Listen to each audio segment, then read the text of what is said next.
श्री शिवाय नमस्तुभ्यं। आशा है कि आपका दिन आज का बहुत ही शुभ होगा। कजरी तीज हर साल हिंदू माह भाद्र पक्ष के कृष्ण पक्ष की तृतीया को मनाई जाती है। इसे बड़ी तीज के नाम से भी जाना जाता है। यह त्योहार हरियाली तीज के ठीक 15 दिन के बाद मनाया जाता है और यह सुंदर मानसून उत्सव भारत के कई राज्यों में बड़े उत्साह के साथ मनाया जाता है। कुछ क्षेत्रों में तो नीम के पेड़ या इसकी शाखा की पूजा की जाती है। महिलाएं सत्तू, दही, खीरा और पवित्र जल अर्पित करती है और फिर शाम को चांद की आरती करके दिव्य आशीर्वाद प्राप्त करती है। महिलाएं हरे, लाल या पीले रंग की साड़ी या लहंगा जैसे जीवंत पारंपरिक पोशाकें पहनती है और मेहंदी, चूड़ियों और आभूषणों से खुद को सजाती है, जिससे उत्सव और रंगीन माहौल बनता है। पूरे भारत में कजरी तीज का उत्सव बहुत ही धामधूम से मनाया जाता है। कजरी तीज भारत के विभिन्न भागों में, विशेष रूप से उत्तर प्रदेश और बिहार में अनूठे क्षेत्रीय स्वाद के साथ मनाई जाती है, जहां इसकी जड़ें ग्रामीण परंपराओं में गहराई से जमी हुई है। महिलाएं समूह में इकट्ठा होकर कजरी के गीत गाती है, सुंदर सजे हुए झूलों पर झूलती है और भगवान शिव और देवी पार्वती की कहानियां सुनाती है। यहाँ के उत्सव सरल लेकिन आध्यात्मिक रूप से गहन होते हैं।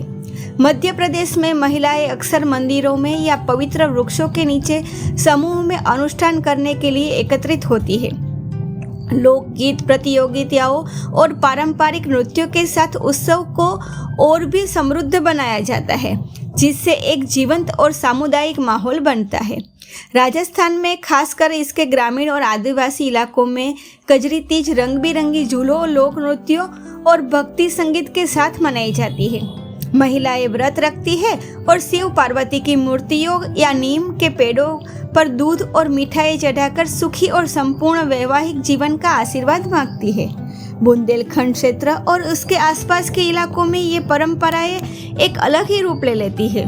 महिलाएं गाय के गोबर या मिट्टी से छोटी छोटी मूर्तियां बनाती है, जो भक्ति और समृद्धि का प्रतीक है। इन हस्तनिर्मित मूर्तियों की पूजा वैवाहिक सुख और अच्छी फसल की कामना के साथ की जाती है, जो इस त्योहार के आध्यात्मिक और कृषि संबंधी पहलुओं को एक साथ जोड़ती है। कजरी तीज का आधुनिक उत्सव भी बड़ी धामधूम से मनाया जाता है। दिन के समय उपवास मुख्य होता है, लेकिन असली मजा तो रात को या चंद्रोदय के बाद भोजा से शुरू होता है। यह इस बात पर निर्भर करता है कि आप कहां से हैं।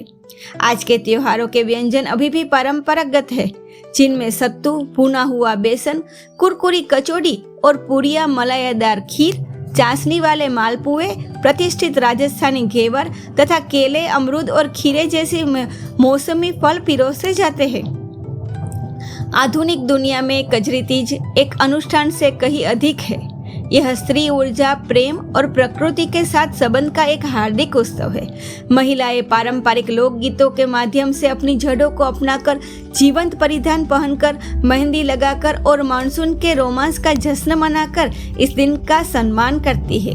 यह देवी ऊर्जा और प्रवाहित करने, लचीलेपन का जश्न मनाने तथा रिश्तों में भावनात्मक शक्ति, समृद्धि और खुशी को प्रकट करने के बारे में है। ठीक उसी तरह जैसे पार्वती जी और शिव की शाश्वत प्रेम कहानी है, यह शिव और पार्वती का व्रत। अगर आपको यह कहानी अच्छी लगी है तो चैनल को सब्सक्राइब कीजिए और लाइक कीजिए। धन्यवाद।